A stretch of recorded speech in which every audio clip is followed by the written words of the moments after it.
अस्सलाम वालेकुम। वालेकुम अस्सलाम ستړي مشه जी ستړي مشه ستاسو ښکلی نوم؟ مبشر عبدالله او د کرک اوسېدونکی یم.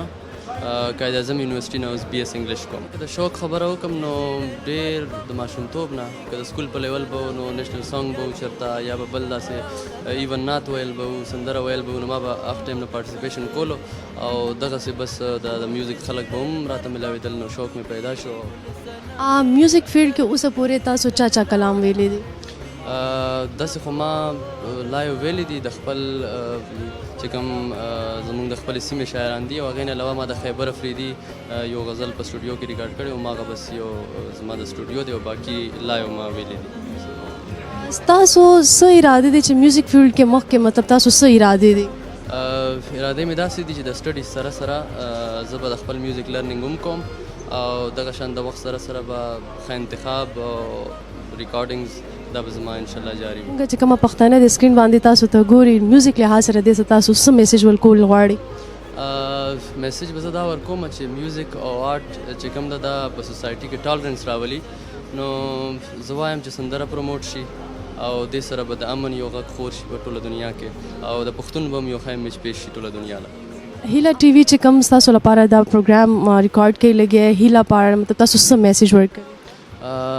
دا خو زمونږ په شان چې کوم د بیګنرز دي د دوی لپاره خو ډېر ښه پلیټفارم دی ولې چې د دوی په شیشه باندې به مونږ خلک ګورو نو دا یو خو چې کومه سندره ده هغه خورېږي ورسره چې دا هم ډېره د خوشحالۍ خبره ده او هغې نه علاوه یو ښه پلیټفارم هم دی چې داسې نوي نوي کسان راشي او هغو ته دا پلیټفارم میلاو شي نو ډېر خوشحاله یم او را روان وخت کې به نور هم انشاءالله کار جاري ساتو خپل. خو بیا هم دا شی به لږ دومره په جذبه باندې نه اوس چې زه وګورم که څونه ځوانان دي نو ډېر په شوق باندې راغلي دي دې فیلډه او ډېر په ښکلی رنګ کې موسیقي هم تیاروي او زما چې څونه خیال دی نو زه یم چې انشاءالله د وخت سره سره به ښه وځلیږي او ډېر خلک به شیدا شي او ډېر خلک به یې اوري نو ښکلی فیوچر دی. خپله د ممتاز اورکزي صاحب شاعري ډېره په شوق باندې زما ډېر خوښ دی.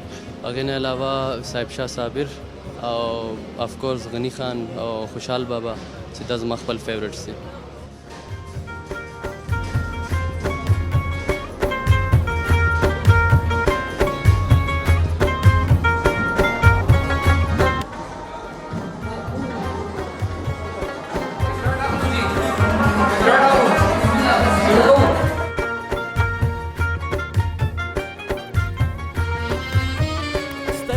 جنگ را سر پریږده ګل صنمې بیا دي دن راوړل مرډو